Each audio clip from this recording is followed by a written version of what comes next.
बहुजन विकास आघाडीचे माजी नगरसेवक श्याम पेंढारी यांचे मुंबई अहमदाबाद महामार्गावर वाहन अपघातात निधन झाले आहे।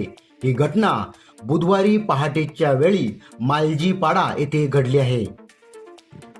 मिळालेल्या माहितीनुसार नालासोपारा डॉन लाईन भागातील श्याम पेंढारी हे बुधवारी पहाटे 4:30 वाजताच्या सुमारास ब्रिझा गाडीतून मुंबई अहमदाबाद महामार्गावरून नालासोपाऱ्याच्या दिशेने येत होते।